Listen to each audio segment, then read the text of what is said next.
Alright, hey, what's up, you guys? Gavin here. Today we have a special band, Death Cab for Cutie. Shout out to Ali H for giving me these ideas of some bands to look up. Alright, we're gonna jump right into this, into the questions and stuff. And the first one is, what are my first impressions? I haven't heard this song, this album previous to this, so y'all are witnessing my first impression.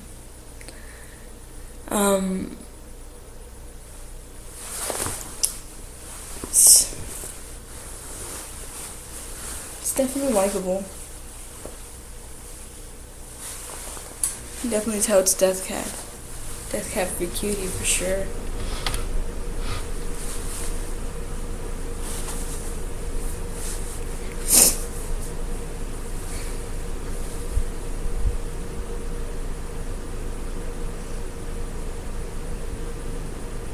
I'm gonna look up some of the lyrics.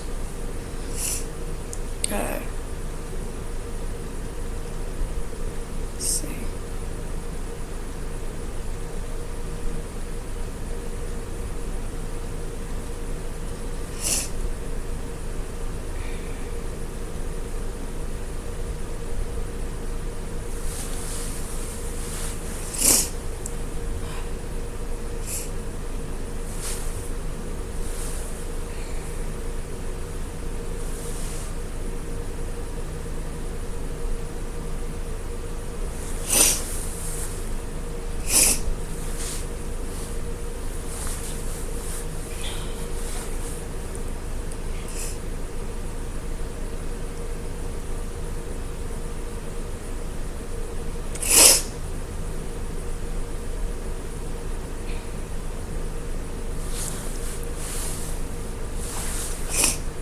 Alright, the first song we're listening to is called No Room in Frame.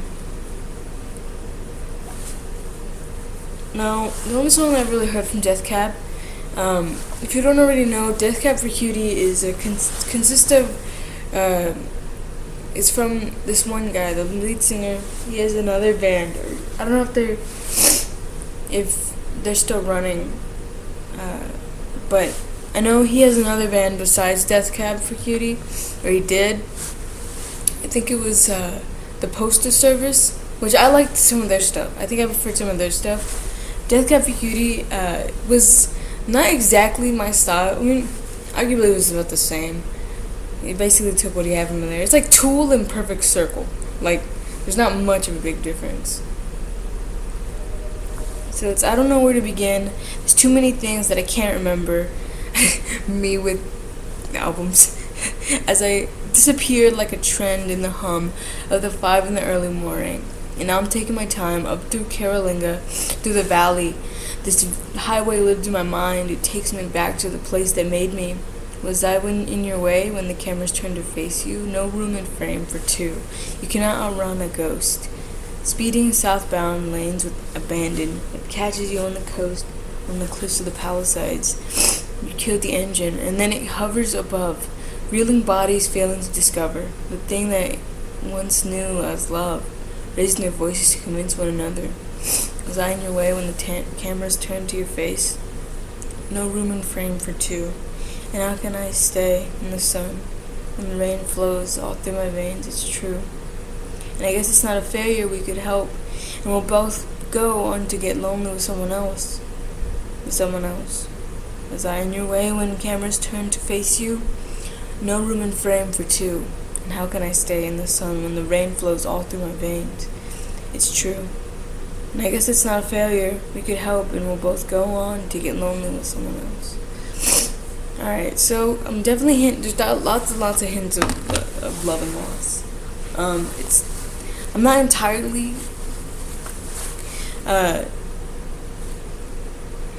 not entirely accurate when you say this, but I think it has a lot to do with maybe the fame. Like when Drake was like, "Oh, I wish I wasn't famous, so I could be back in my dorm room." I think this is the case with this poor guy. Everyone's heard this one, Black Sun. It's all over the radio. But yeah, back to the no room. It definitely comes across to me that they, it's very obvious, no room in the picture frame for two. Did I do something when the cameras turned to you? I feel like it's definitely something that people with fame deal with regularly than obviously people who are not famous. The whole thing where you want to have privacy, especially with your loved one. Like, I was thinking about this when I was looking at pictures of Ashton Kutcher and Mila Kunis, because they just recently had a kid, and I think it's really exploiting to like be up in people's faces. Like, I can understand if you want to take pictures of them, like, but catch them when they're doing something good. Like, I know that makes no sense. Like, oh, you want to catch them when they're doing something crazy, but you can find a better time to do that. Taking pictures of them all the time for every little thing, like, I don't know, it just gets old, and I hate seeing that because they just look like they bummed them out. And they just had the kid, and it's like, dude, leave them alone. Like, that kid's gonna grow up in the spotlight for no fucking reason. Like, kind of sucks in that case. Like, I don't know. It just kind of seems like it sucks. So, back to the song, was I in your way when the cameras turned to face you? No room in frame for two. Like, bet you they couldn't handle the fame. Or maybe she couldn't handle the fame, and it made them bitter. It caused like one another to resent each other.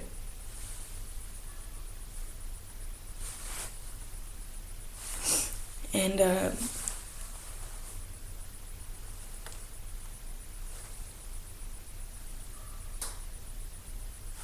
hold on. So now that we have kind of a little bit dug into the lyrics of this, let's get furthermore into it. Now, he's like, I know, what is it? You can outrun a ghost speeding south, bound lanes abandoned. It catches you on the coast or on the cliffs of the Palisades. You killed the engine. I think it's a very interesting way to say that. You can outrun a ghost. If you can run from your feelings, but it'll catch up to you, and eventually, your feelings will rise, and then will tell you, this isn't something I want to do. This is something I'm cool with anymore. Like, and then it hovers, reeling bodies failing to discover that the thing they once knew as love, raising their voices to commence one another. Yeah, so reeling bodies failing to discover the thing they once knew as love. So it's done. Failing to discover once knew as love. And how I can stay in the sun when the rain flows all through my veins, it's true. How can I be happy when you just broke my heart? Like, how can I stay in the sun when the rain flows all through my veins? Like, I loved you and you broke my heart. How do you expect me to be happy? That's what I'm getting from this song. Oh. Yeah. Alright, so we're going to move on to the next song, because that was a good analysis of this one. I want to do another one. Let's see.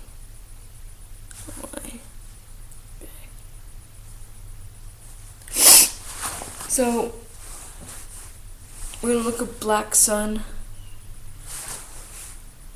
The next song on the album, which is all over the radio right now.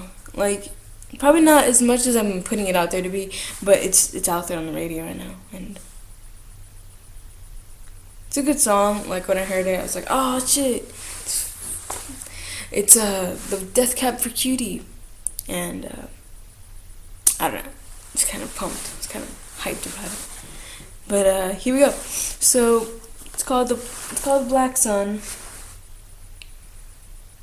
and the first line is, there is whiskey in the water, and there is death upon the vine, there is fear in the eyes of your father, and there is yours, and there is mine. There is a desert veiled in pavement, and there is a city of 7 hills, and all the debris flowed to the ocean to meet again. I hope it will. How could something so fair be so cruel? When this black sun revolved around you, there is an answer in a question, and there is a hope within despair, and there is beauty in a failure, and there are depths beyond compare. There is a roll of a lifetime, and there's a song yet to be sung, and there's a dumpster in the driveway of all the plans that came undone. How could something so fair be so cruel?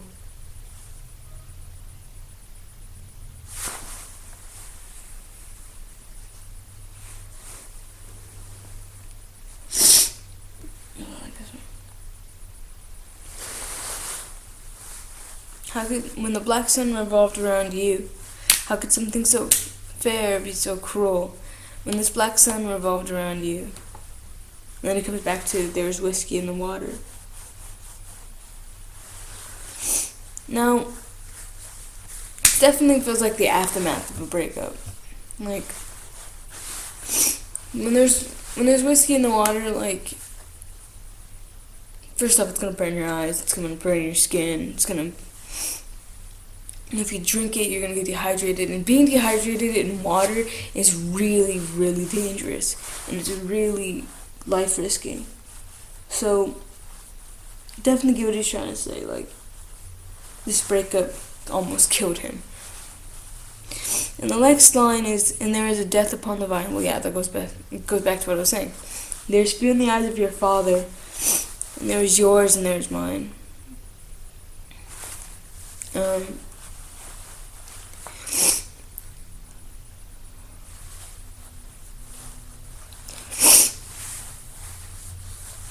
Okay, so this song I'm listening to is The Ghost of Beverly Hills, and it's definitely, I've heard this one on the radio too.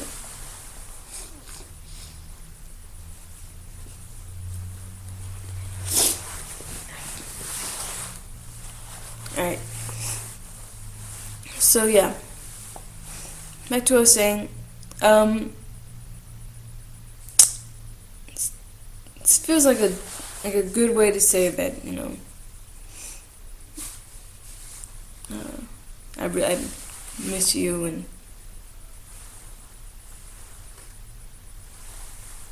why, I don't know why. Alright, so we're gonna move on, because I'm not really into those lyrics as much. Band similarities. For me,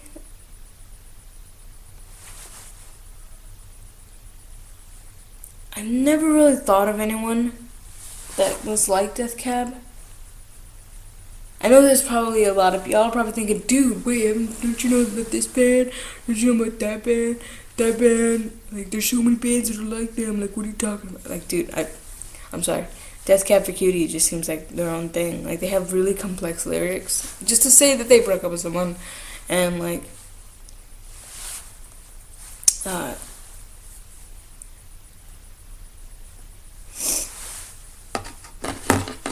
it's like a mixture of indie and pop, but like in a very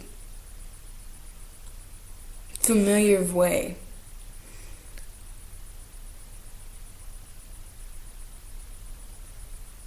Like maybe Neon Trees, kind of. Not really, just because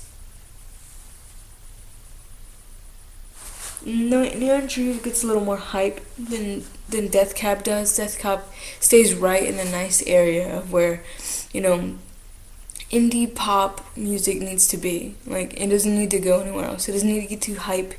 It doesn't need to go crazy. It just needs to find its medium and stay there. And Death Cab for Cutie does a really good job of doing that.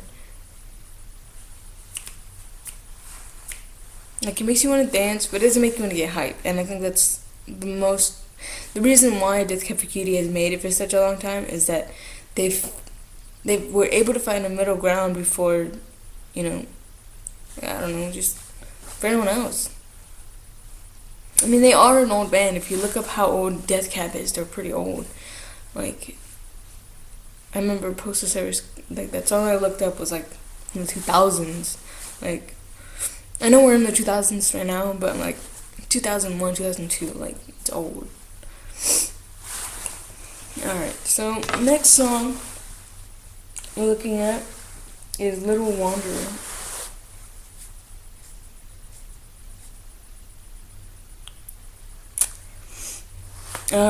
Right off the bat, I think my favorite song off this album was The Ghost of Beverly Drive. Sorry, Ghost of Beverly Hills. My bad.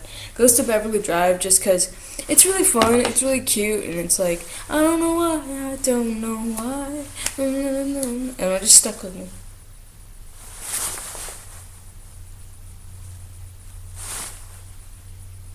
This is a good song, too. This album's pretty good. Like, usually when I hear, like, newer, older bands' albums, they totally steered away from everything they've been doing.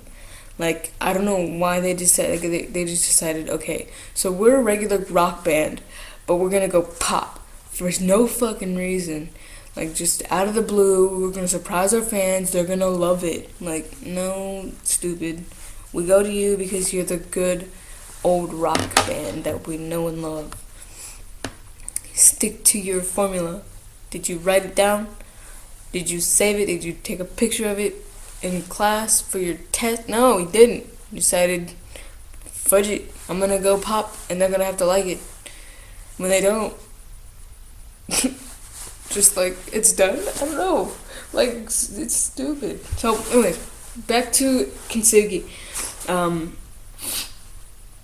They did a really good job of taking what they usually do,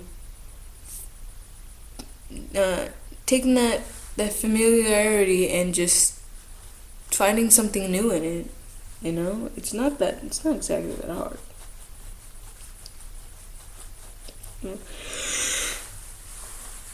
I have a really good idea of what their drawl is. Not drawl. Gosh. Their formula is. It makes it really easy to listen to and pay attention and really soak in. And, still remember that this is a new album. Like, I don't know, it's really good. Like DGD kind of did that. It's harder for them because they always switch up their singers. So the formula that they have has to be tweaked, like, every time. If they stick with Tillian, I think they found their formula, but they kind of, like I said, they tweak it a lot, which isn't that bad. But even those tweaks can be kind of noticed, from what we usually get from DGD. I mean, it was still kind of funky, but it just came more post-hardcore than I was used to. Like, I like the funkiness. I don't know. I just want to know if they still want to do this, like, I don't know.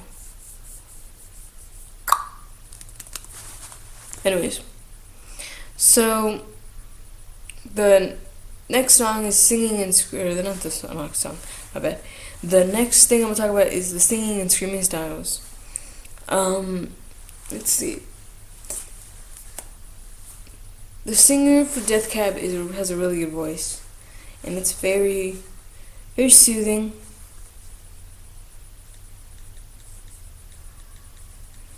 And he delivers his words really well. Like when someone reads a book and they're really good at reading, like reading it loud.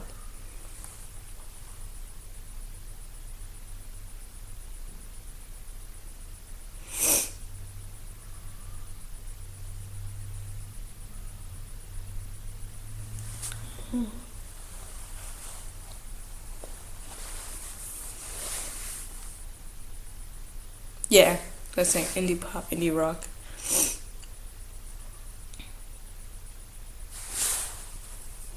Yeah, Ben Gibbard, he he's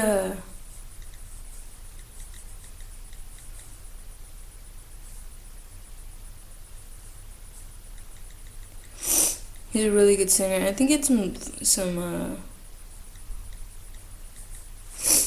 solo stuff for a minute there, because I remember seeing his name solely on this one track, and I don't know, I was really intrigued by it.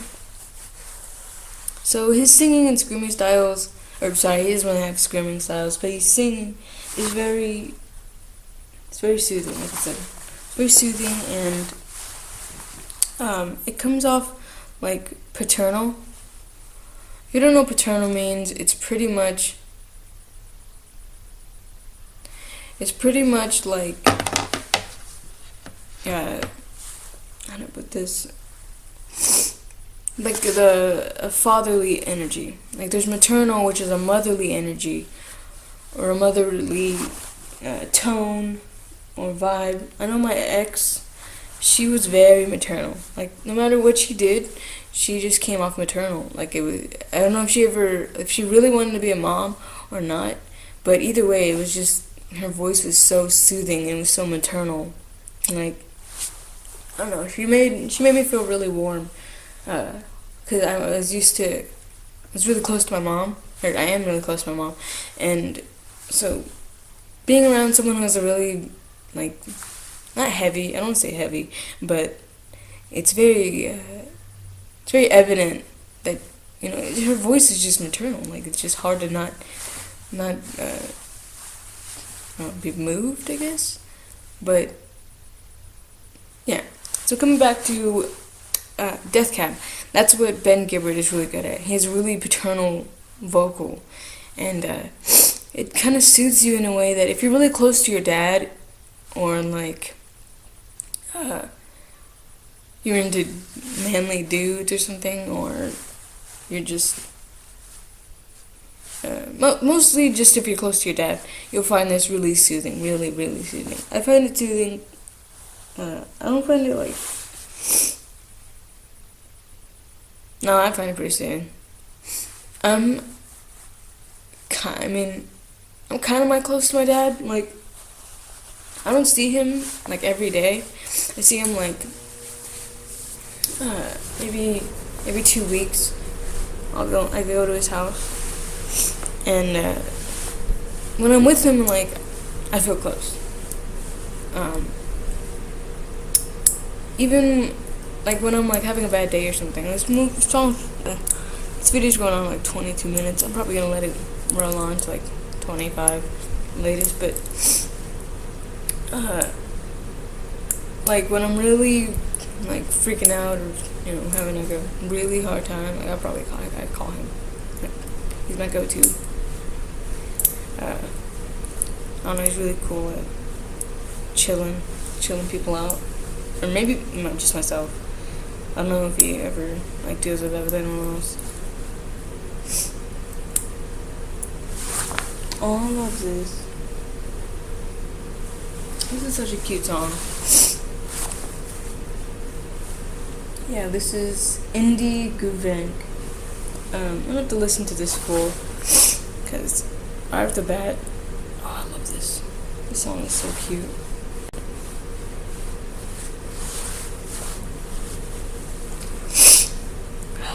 Anyways, so I think I'm gonna close it out. Like I said, shout out to Ali H for the suggestion. You rock. Thank you so much. I give this album a 3 out of 5 because I really, really like it. It's really chill. It knows what it's doing. It's well crafted. Nothing too crazy. The formula didn't get shaken up for, I don't know, random reasons. It kind of stuck to it and sounds really good, and it's successful as F. So yeah, Thanks for watching. If you have anything to say, or you have any other like suggestions or whatever, leave a comment in the comment section. I'll read that. Give this video a big thumbs up, because Ali H is awesome, and you love Death Cab for Cutie. And don't forget to subscribe. Peace.